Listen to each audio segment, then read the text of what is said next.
This text from Blake Lively is insane. If you knew me in person longer, you'd have a sense of how flirty and yummy the ball busting would play. It's my love language, spicy and playfully bold, never with teeth. What? It's a crazy text. What are you insinuating? Like, is that a joke? Yeah. I was blown away reading it. I really was blown away, and honestly, weirded out. Weirded out. We're dealing with a weird on our hands because this is crazy. Blake Lively's courtroom showdown has become the talk of Hollywood, a legal spectacle that nobody saw coming. If you've ever wondered how far a powerful celebrity might go to protect an image, Lively's recent moves just might blow your mind. One moment, she's asking a judge for jaw-dropping levels of access to private records. Next, she's hiring a former CIA operative to run a crisis PR campaign. And as if that isn't enough, newly leaked audio tapes suggest there's more going on behind the scenes than anyone first suspected. With each revelation, Lively's reputation teeters on the edge, and the question everyone's asking is, what exactly is she hiding? Before we dig into the frenzy of subpoenas and shocking admissions, let's remember just how quickly reputations can unravel in Hollywood. Lively was once a media darling, adored for her charm, praised for her philanthropic appearances, and embraced by a supportive industry circle. Now, that circle seems to be shrinking as insiders distance themselves from a controversy no one wants to touch. But how did we get here? And why do so many industry elites seem uneasy about what might be revealed next? In the chapters that follow, we'll break down every twist and turn, from the moment Lively walked into court with sky-high demands, to the humiliating moments when a federal judge called out the absurdity of her legal tactics. We'll uncover how leaked audio from Hollywood power agent Ari Emanuel exposed the real dynamic between Lively, her husband Ryan Reynolds, and actor Justin Baldoni, and we'll go behind the closed doors of hush-hush PR meetings where ex-intelligence pros allegedly coach celebrities on how to salvage their reputations. Stay with me, because if you think the opening act was surprising, you won't believe what happens when the evidence starts piling up and the Hollywood facade cracks under the weight of contradictions. But here's the real kicker. The deeper we dig into this case, the clearer it becomes that the story has only begun, and every next layer pulls us further into a world of hidden alliances and cutthroat strategies.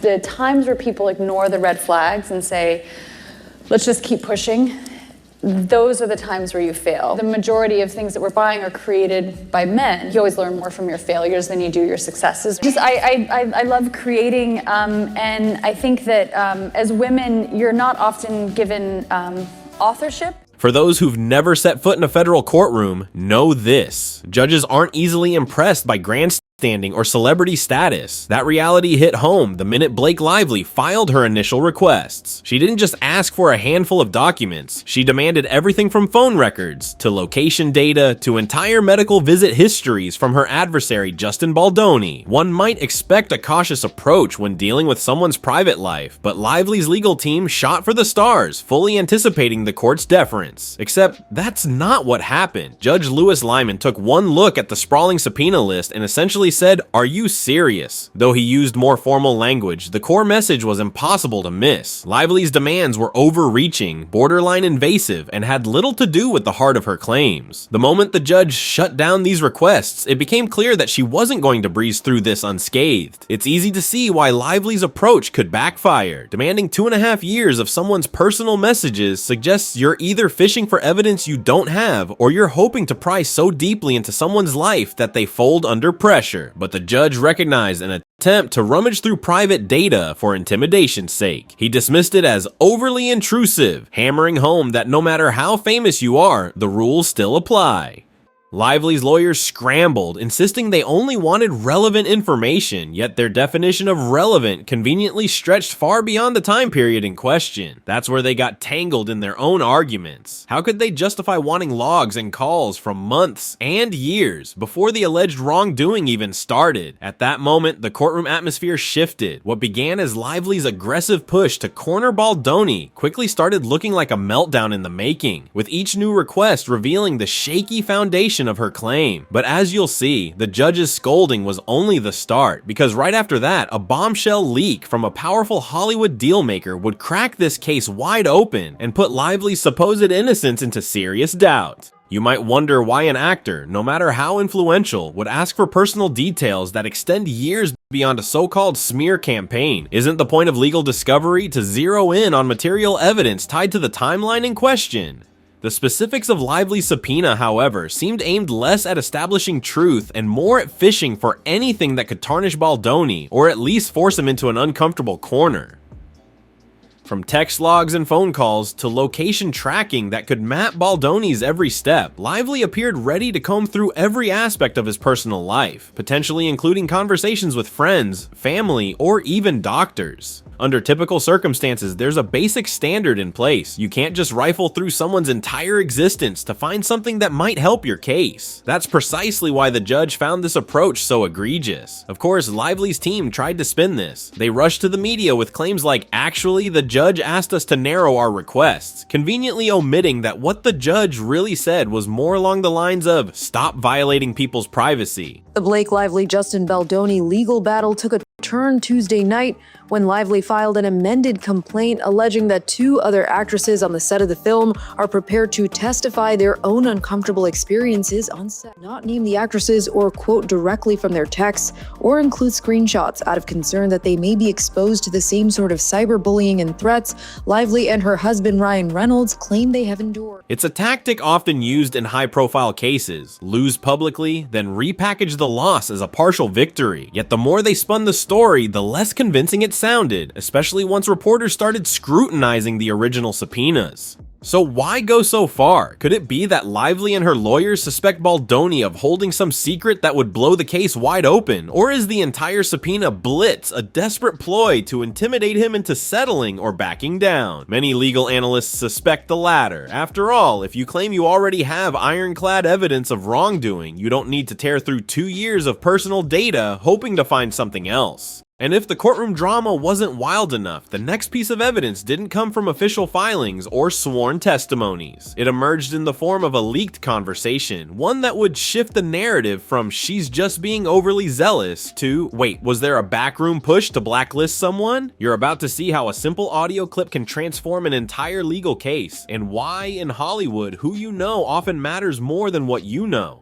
In a town built on image, Ari Emanuel is something of a kingmaker. The head of a major talent agency, he has the power to jumpstart careers or pull the plug on them. So when an audio recording surfaces in which Emanuel casually admits to dropping Justin Baldoni at the request of Lively and Ryan Reynolds, it's like watching the fortress of secrecy crumble from within. Even more staggering was Emanuel's tone. He referred to Baldoni as baloney, mocking him as though he were inconsequential. Yet in the same breath, he gushed about how he was ride or die for Lively and Reynolds, underscoring just how tight-knit Hollywood alliances can be. For anyone who's ever questioned whether big stars use their clout to silence or sideline competitors, this was a smoking gun. Remember, Lively and Reynolds publicly denied having any part in Baldoni losing agency representation. They painted him as someone who was naturally losing business because of his own failings. He and 9 other plaintiffs, including his publicists, have brought a $250 million lawsuit against the New York Times, essentially alleging them of libel and false light invasion of privacy. So Justin Baldoni's lawyer, Brian Friedman, he told BBC's partner CBS that the newspaper aided and abetted a smear campaign designed to revitalise Lively's floundering. Claims that now appear suspiciously hollow in light of Emanuel's leaked words. If Emanuel effectively said, "Yes, I dropped him because of them," that suggests a classic power play.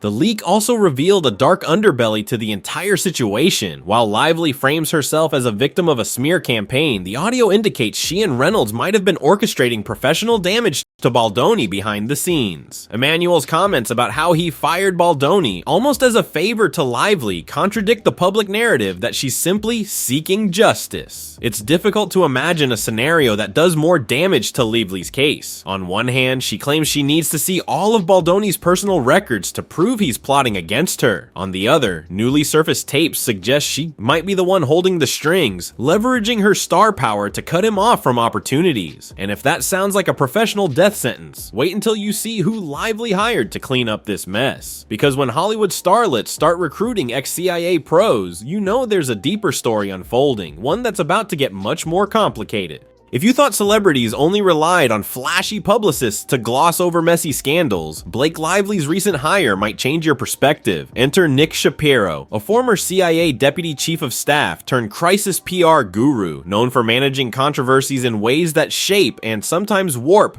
public perception. This is the man once tied to public campaigns that labeled certain embarrassing disclosures as disinformation. Now, Shapiro isn't just any crisis manager. He specialized in intelligence strategies that often revolve around controlling narratives at the highest levels of government. So when Lively brought him on board, it signaled a quantum leap beyond typical spin. This wasn't about persuading tabloids to run flattering stories. It was about employing tactics reminiscent of a political campaign. Get the press to fixate on certain talking points, question the motives of critics, and systematically undermine any voices suggesting Lively might be the aggressor rather than the victim. With this one here, to me, when I think about what happened with Amber Heard and what was the other guy? Johnny Depp. Johnny Depp. This is such an important story. I know you don't give a shit about it, but this is such an important story. Because if they would have won against him, a guy whose dream was to be a Hollywood actor, producer, director, they could have crushed his career if they would have won. And they tried to do that. There was actually text messages where they showed that Blake is saying things. I haven't seen Game of Thrones, but she compares herself to Khaleesi. I believe she has dragons. She's like, I have dragons just like Khaleesi. I have Ryan Reynolds and Taylor Swift. Critics quickly labeled this move as hypocrisy. After all, Lively's entire lawsuit hinges on the idea that someone else is waging a nefarious smear campaign against her. Yet she's now teaming up with a professional famed for orchestrating or refuting alleged smear campaigns at a national level. It's like fighting fire with a flamethrower. But there's more to it than meets the eye. Shortly after Shapiro's involvement became public, the New York Times published a piece that unsurprisingly cast Baldoni in a negative light. Coincidence? Possibly. But insiders began to connect the dots, noting how Shapiro's well-documented connections could easily pave the way for strategically placed stories that favor his client's narrative. Here's the ironic twist. If Lively actually had a strong case, why would she need to go to such lengths? Most people with indisputable evidence simply present it. Instead, hiring an ex-CIA figure known for shaping perceptions implies Lively might be more interested in maintaining a carefully curated image than in establishing objective facts. Still, even with a top-tier operative handling damage control, Hollywood's collective support hasn't rushed to back Lively, and that sudden drop in public endorsements raises a crucial question. Are her high-powered friends jumping ship to avoid going down with her, or is there something even bigger lurking beneath the surface? In a place where star alliances can catapult a celebrity from unknown to headline maker overnight, silence often speaks louder than public statements. And in Blake Lively's case, that silence is deafening. Not a single major A-lister, neither from her rumored girl squad, nor from the broader circle of Hollywood acquaintances, has stepped forward to defend her. Where is Taylor Swift, often seen as a close confidant? Where's Gigi Hadid, who once partied with Lively in paparazzi-strewn events? Their collective hush is suspicious, given how quick celebrities usually are to rally around their friends during public crises. This isn't just about courtesy, it's about image. For these big names, publicly supporting someone ensnared in a high-profile scandal is risky, especially if evidence later contradicts the narrative. Some speculate that these friends are staying silent because they've glimpsed the underlying details of Lively's case. They might sense that the story she's spinning doesn't line up with the leaked evidence. If it turns out that she actively orchestrated a blackout on Baldoni, nobody wants to be on record defending that. Then there's the question of how many people Lively reached out to behind the scenes, asking them to remain quiet, or offering them tidbits of a slanted story. In Hollywood, loyalty can be a double-edged sword. Yes, alliances exist, but self-preservation typically wins out when the boat starts sinking. This broader wave of disapproval extended beyond friend circles. Gossip sites and tabloid networks have changed their tone, no longer framing Lively as a misunderstood victim. Instead, they highlight the growing contradiction between her lawsuit's premise and the emerging facts. It's a steep drop from beloved star to questionable plaintiff in just a matter of weeks. But the real shocker is yet to come. As the tide turns against Lively, another possibility looms large, one that could flip this narrative on its head. Because if Justin Baldoni decides to sue for defamation, the tables might turn in ways you wouldn't believe. If there's one lesson we've learned from the leaked Ari Emanuel audio, it's this. Hollywood blacklists can have real financial repercussions. Baldoni's agency drop wasn't just a momentary inconvenience. It potentially cost him multi-million-dollar deals, roles, and endorsements. And in legal terms, that spells grounds for a defamation or tortious interference lawsuit if Lively and Reynolds truly orchestrated the sabotage. Defamation cases hinge on whether someone suffered real harm from another's false statements or manipulative actions. If Emanuel fired Baldoni solely because Lively and Reynolds demanded it, and if they did so under false pretenses, like claiming Baldoni was a dangerous individual with no evidence to back that up, Baldoni could have a very compelling claim. The audio where Emanuel calls him baloney and brags about being ride or die for Lively all but confirms the firing was personal, not performance-based. And that's part of the point that Justin's team is making in kind of complying with what they're viewing as threats made on her behalf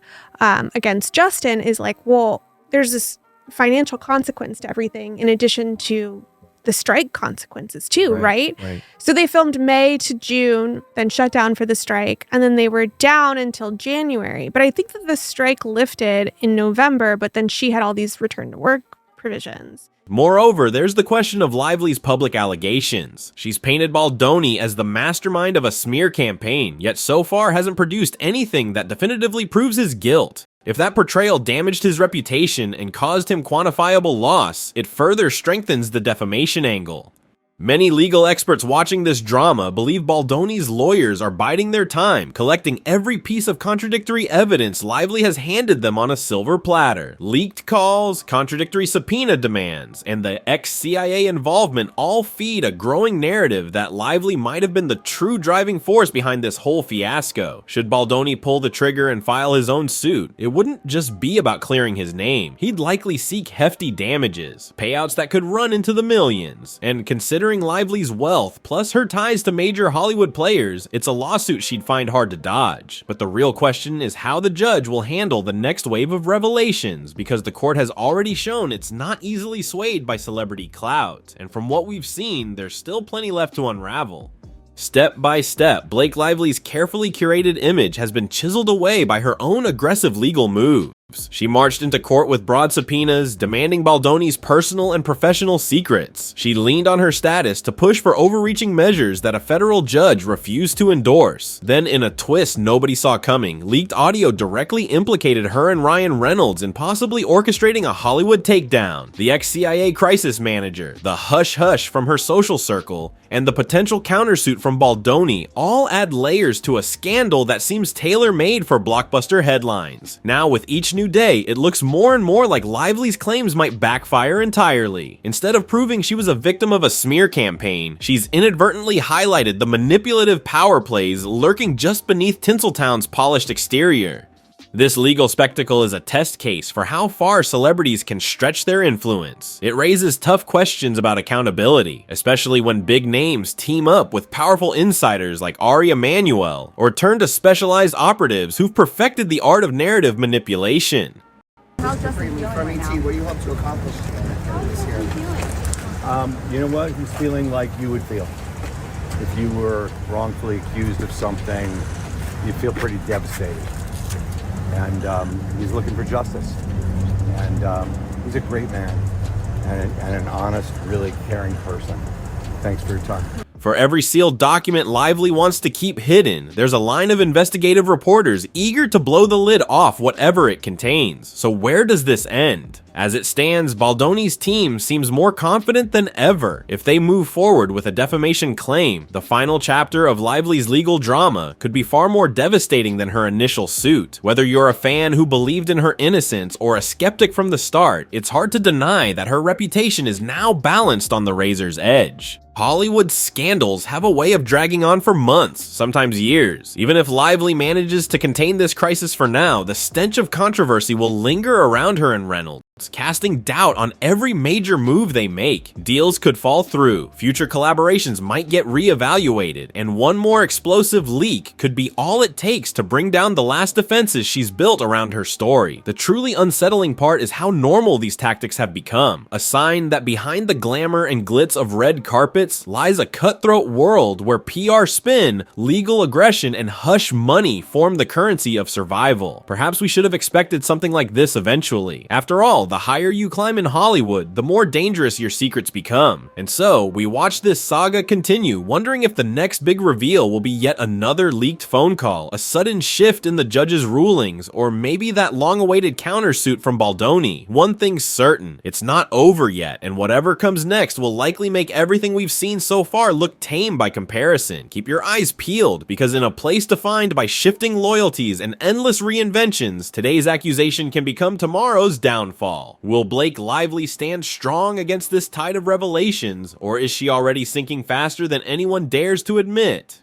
The next chapter is just around the corner, and if Hollywood loves anything, it's a sequel more shocking than the first.